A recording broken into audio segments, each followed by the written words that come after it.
All right, let's go. Yeah. Welcome to another episode of what is it called? Uh, Casual conversations. Casual Conversations with the Sumner Success Team. Yeah. Dr. DeVries, Leslie That's couldn't me. make it. Miss Ramirez couldn't make it today.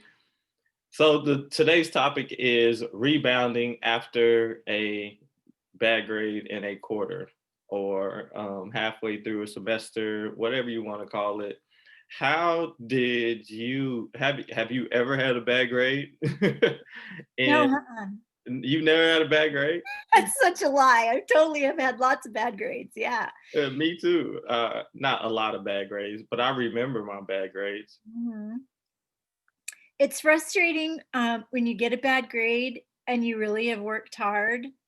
But I will say my experience has been most of the time when I've gotten a bad grade, I have deserved a bad grade because I didn't put in the effort, I didn't put in the time, I wasn't motivated to do well.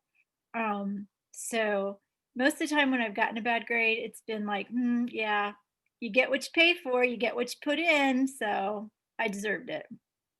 Yeah, my bad grades were the ones that I remember. I don't remember too many from high school.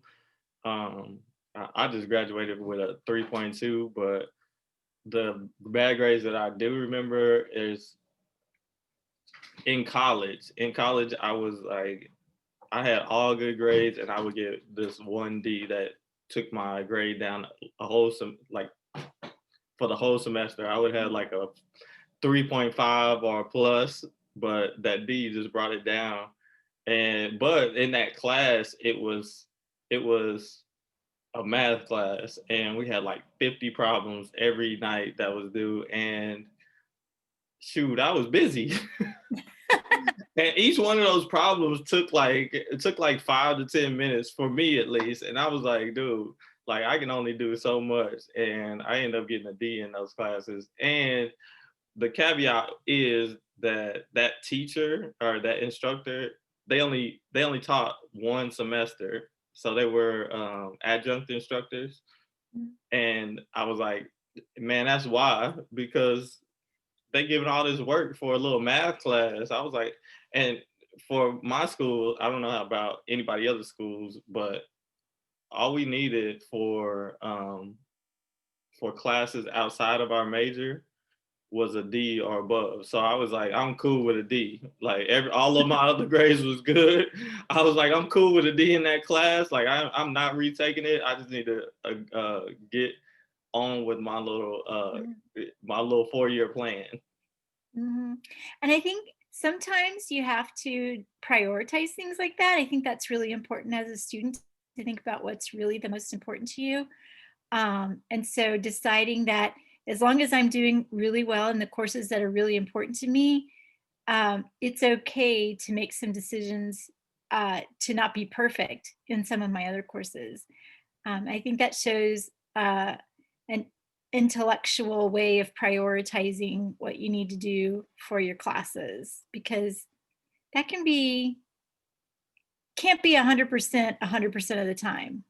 Right. It just doesn't work. And I didn't put in that much effort either. Like I tried, but like I just wasn't getting it. But you do have some of those classes like I work with the dual credit, concurrent credit students, and they have to understand that that class in high school you're getting college credit for it. So if you don't get a C or better and a D goes on your transcript, you're gonna look like me and have a D on your transcript, and it's going to affect what class or your GPA and different things like that. Mhm. And sometimes if you have scholarships to colleges, if especially academic scholarships, you have to maintain your college GPA, so that can be really important. And so students really need to pay attention to that and what a bad grade in a class could do for your overall GPA. Yeah, and just moving forward, like you don't want to have that on your transcript at the beginning of your college career. That's right. That's That's what right. we need to understand is that you don't want that in. I mean, Yeah, I coulda like once I started working in admissions, I I figured out that I could have withdraw pass fail in those Mhm, classes and just took the pass fail.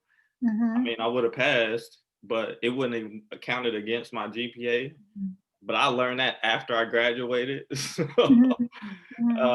and that was like non-major classes because I double major, so I had like pretty much all major classes all the time. So You know, what you brought up, I think is so important that we help students understand the resources that are available to them on college campuses. You know, it's not like in high school where you just pop in your counselor's office or the CCC and, see what kind of help you can get. But there are lots of resources on college campuses. Like everyone's assigned an advisor when you get there. And had you reached out to your advisor and said, "Hey, I'm not doing well in this class, what do you think I should do?" Your advisor could have let you know, "Oh, this is an option for you because that's not a class that's part of your major. You could withdraw and just do it as a pass fail.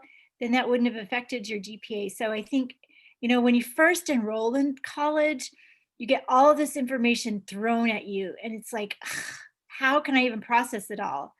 But you do need to take time and go back and see what are the resources that I have, because almost every college campus has tutorial centers where you can go and get help if you don't understand something. They have writing centers where they'll read your essays and help you get those improved. Plus, you have an academic advisor and they get paid to help you with problems like that.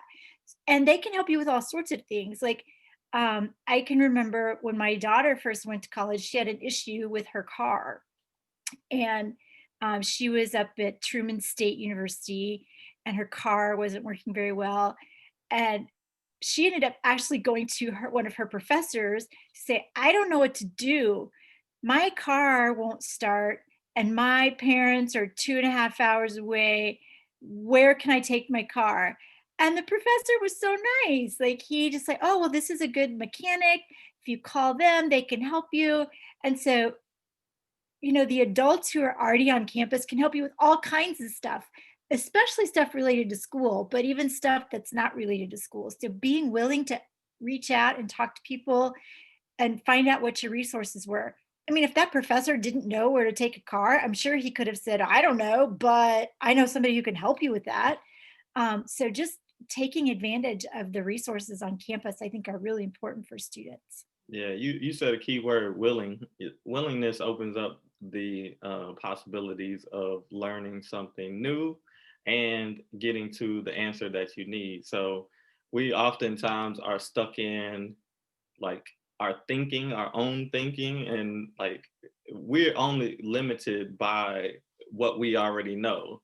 So those are the only limitations. But once we get outside of our own thinking, we have unlimited amounts of possibilities. So we can ask for help. We got books, we got different resources that we can use. But if we're just stuck in our own thinking of, hey, this is what I know and this is what's been working for me, you are limiting your possibilities of getting whatever you want. Absolutely. Absolutely. And really, I think in general, most people are nice. Like if you reach out to someone and say, "I need help with something," even if they don't know how to help you, most people are pretty nice and will at least try to help you get on the right track. So um, I think sometimes students, especially their first time at a big campus or being away from home or not being in a familiar place like school, it's really easy to forget that almost everybody here wants to help me. So I hope that students who listen to this start thinking, yeah, there are lots of people who would want to help me. I mean, I don't know. I'm never shy to ask people for help, no matter what it is. So I always do. And anything that you ask for help is just a learning possibility. So it's not like you're asking as a victim. You're Hmm. just asking because you need to learn to get that again. So it may be a reoccurring thing that you will already have learned because you asked the question or sought Mhm. out somebody that knows something about it. And like it's good to start using utilizing your resources now in high school while we're in high school, because then you'll be more it'll be like practice, like you get better at utilizing those resources. Like if you were like me when I went to Iowa State, like I didn't know where to go, and it was by the time I actually knew I needed help, I didn't know, like it was too late. It was Mhm. already the end of the semester, and that's not when I needed the help. It was at the beginning of the semester when I needed to figure out like my study schedule and what to study, how to study, and different things like that. Yeah, and I know that we're recording this podcast like the day that teachers are like the last day of the quarter. So kids are starting to get their grades and they'll be able to see their their grades for the first quarter. And now is actually a really great time for high school students, which that's our audience. If they aren't happy with their grades, now is a good time to reach out and get some extra help if there are things that you don't understand. We have lots of resources in place. There's afternoon tutoring, or I guess afternoon slash evening tutoring starting, I think next week, where students can go and get tutoring help over Zoom Monday through Thursday evenings. Ninth and 10th graders can do Gear Up tutoring. Those resources are getting ready to publish those, how to access Gear Up tutoring after school as well. Teachers are always willing to help. I mean, teachers become teachers because they like helping people. It's not for the big bucks that we make, and it's not for summers off. So teachers like to help people. So it's totally fine to reach out to your teachers to get extra help. Um, And you got to utilize that the time that you do have. So I talk with students Absolutely. that don't they're not using. So we have synchronous and asynchronous learning, right? The Mhm. synchronous learning is with the teacher, asynchronous is without the teacher.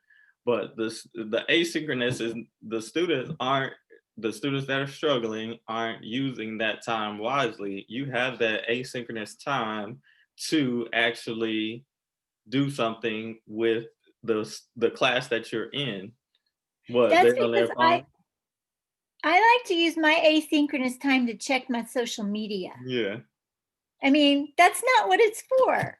right. And I think a lot of students, um, as we're getting into the school year, are really starting to learn that that asynchronous time is not really my time to do whatever I want to do. It's my time to do what I need to do for this class that I'm in right now. Yep. And And that's you a have access to the teacher as well because they're there absolutely, for the whole class time. absolutely. So, I mean, it's easy to think, oh, asynchronous, I can, do what I want. I mean, it's okay, like if you go to the bathroom or get a snack or something like that, but it's not okay if you disengage from that subject for the next 40 minutes. That's not going to help your grade. Or start doing another assignment from another class. Like that ain't the time to do that other assignment for the other class. During that asynchronous time is is the time to do that homework or assignment for that class. That's crazy. So, are you suggesting, Mr. Taylor, that sometimes there might be students who are in their first class of the day and they go to asynchronous time, and instead of doing the work for that class, they start doing the work that's due for the second class of the day? Yeah. Ah, never. Not a high And school student. and that's what they do in regular school too. So I don't know what to say. Like that's why I mean I can give you a pass if you're putting in the work and you still don't get it. But if you don't even turn in the assignments that are due, like I'm seeing students with missing assignments, missing. I don't even know if you know what the work is, or I don't even know if you understand because you're not even getting an A grade on it. So if you get A on the assignment, that means you understand. If you get a C, D, F on the assignment, but you turned it in, we know where you're at. So A, we don't need too much help. C, you might need a little help. D, you're struggling, you don't understand it. F, you really don't understand it, right? But if there's nothing there, we don't even know. So that's what I'm telling my students that I work with that are have a low grade D or F, in that just get the work in, like, Yeah. and then we can move on from there. But if we're not even getting anything in, the simplest, the most direct thing that I can do is you got to turn it in, Yep. and then You we know, can when move on from there. I'm a mom, and when my kids were little, that was the kind of the rule we had. That was when my kids were in like middle school is when they could start checking, like I could start checking their grades. You know how like parents can go into Infinite Campus and look at their kids' grades. So when they were like in middle school, that was new. And we just had this rule in our house that I don't care what your grades are, but zeros will get you in serious trouble. Because I mean, if you don't understand, that's fine. Let's get you the help you need. I'll help you. Your teacher will help you. Your dad won't help you because he's busy doing other stuff, but somebody will help you. But those zeros, man, that would keep you home from the skating rink on Friday night when my Mm. kids were young. Home from this. I You're a mean mom. was mean. I was mean. I'll probably be a mean dad. They probably think I'm mean, but I'm just doing it for your, so it'll make my life easier.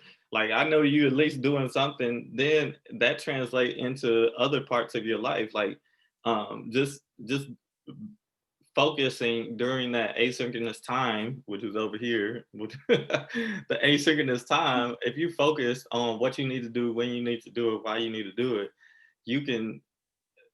And what I tell the students is like, once you get done, you can do whatever you want.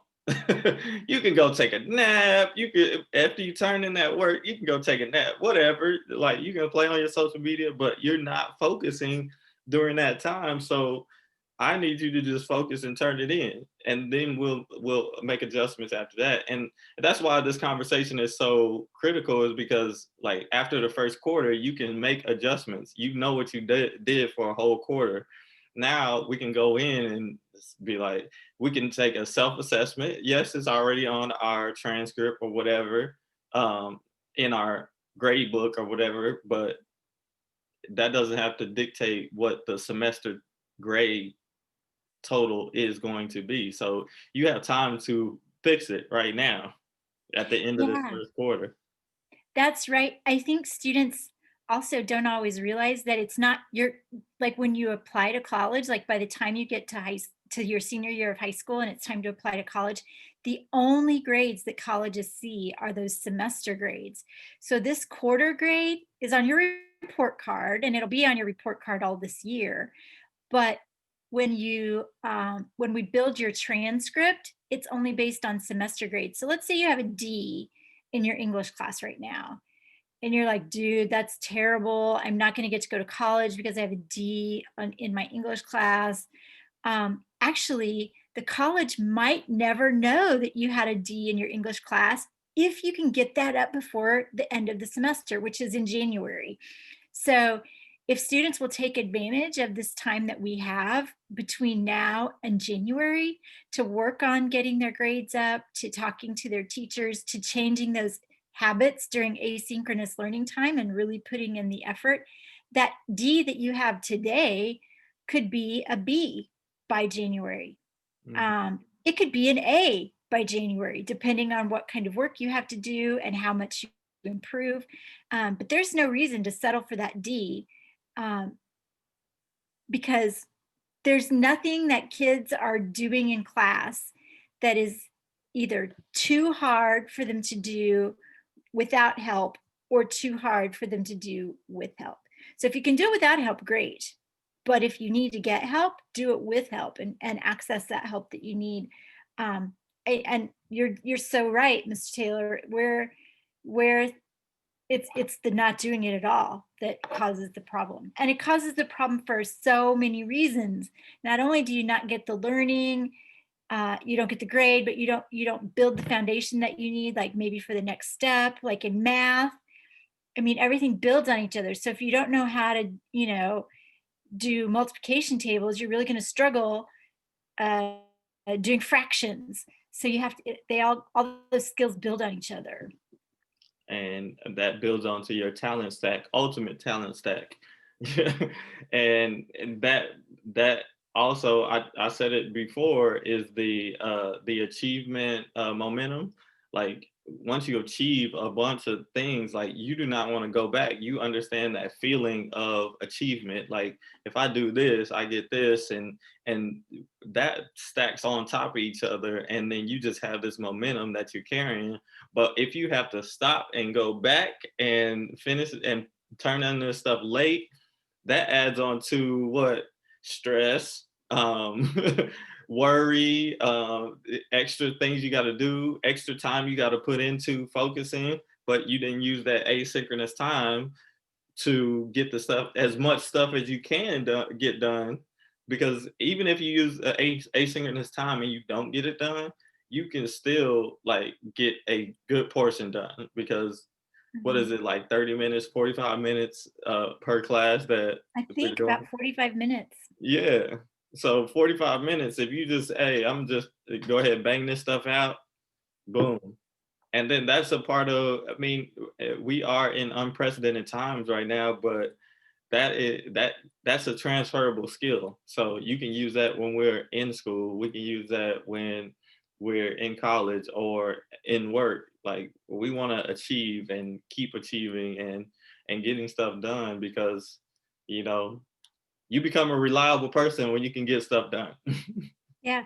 And oh my gosh, it feels so good to get stuff done. Like it just makes you, like you were talking about that momentum. Like I think we always use the term the snowball effect kind of in a negative way. Like, you know, things build up and it just gets bigger and bigger and bigger. But it also can be positive. Like when you're doing things right and when you're succeeding and when you're, you know, staying on top of stuff and staying, you know, focused, it does kind of snowball, and you kind of can't help but be excited about what you're doing and continue to be successful. So hopefully kids will look at the snowball effect as something that can be really positive. You know, we've all been in a position where we've, you know, let something snowball out of control and we wish we could pull it back, but at the same time we can do things that are really great and just, you know, it just keeps building and building and building. And don't think that obstacles are, when you get into this achievement momentum, once that momentum starts going and you've developed all the habits and the snowball effect of positive things keep on going, positive things tend to start happening as well. So I had a kid in my, uh, and you know I like to say students, but this was a kid You because he's said not kid. Mhm. he's not my student though. So there was a student in my Uber ride, and he was like, we were talking about overcoming adversity or obstacles and different things like that. He said he felt like he had to go through, or not he had to go through, he said he felt like if he was going through obstacles and overcoming different things that he was actually growing, and you should be growing. But I was like, maybe you're just doing all the things right and you don't necessarily need those obstacles and you're still growing at the same time, because you can learn from other people's mistakes and not have to go through the obstacle that you would normally go through just doing it by yourself. So, and I was like, so you need to think about it in a positive, more positive way, or just a neutral way. Like, yeah, obstacles are going to happen and I have to deal with them and they're going to make me grow. But at the same time, if I'm making the right choices, there's not going to be many obstacles that are going to be coming, but you're still learning. So it doesn't matter which way you're going, but you don't have to just, and he was young, so you don't have to just, we don't understand that. Um, how did I explain it to him? I was like, you don't want to get stuck in that negative mode, right? You don't want to get stuck in, well, if I'm not struggling, then I'm not learning or I'm not progressing. And progress equals happiness, yes. But if you also doing the right things and you're learning from the right people, like some of those obstacles won't even be obstacles, but you're still learning. Yeah, absolutely. I mean, it's kind of a simple example that hopefully our students would never find themselves in. But I mean, I've known people in my life who have like lost a driver's license because of DUI. And that's an obstacle, not being able to drive, having to take public transportation in a city like Kansas City could feel like an obstacle. The reality is that was a mistake they made that they could have learned. They didn't have to make that mistake. Like they could have made a different choice that didn't result in them getting a DUI, that didn't result in them losing their driver's license, that didn't result in them not being able to have a car. So, sometimes it's really easy to, there's some lessons we have to learn for ourselves. A little kid has to learn that the stove is hot. So don't touch it.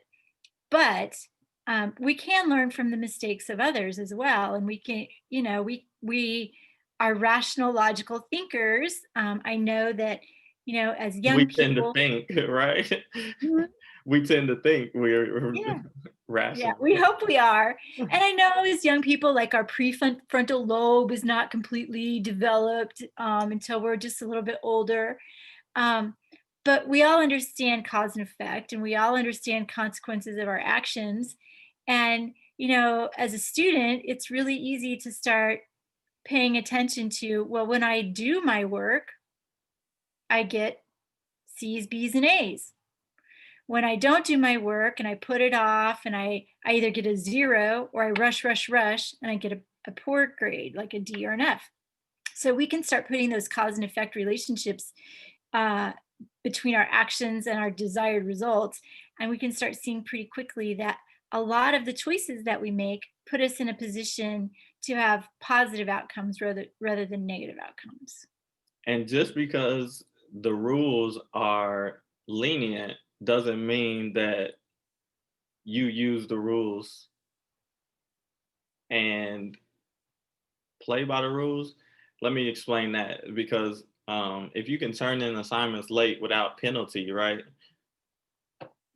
That doesn't mean you have to turn them in late without penalty, right? At the last minute, Or because that you should. or that you should. That's what I'm trying to get at. You might as well get it done so it's out of the way because stacking things on top of things is going to add on to our stress or anxiety, whatever you want to whatever it causes. Like if I have 8 assignments due, but I have 8 late work assignments that I need to do on top of that, like that stuff starts piling up. Then you actually don't want to do it. You don't want to go back and spend that time. So you might as well spend a little bit of time every day so that that doesn't happen and you're just going along with the flow.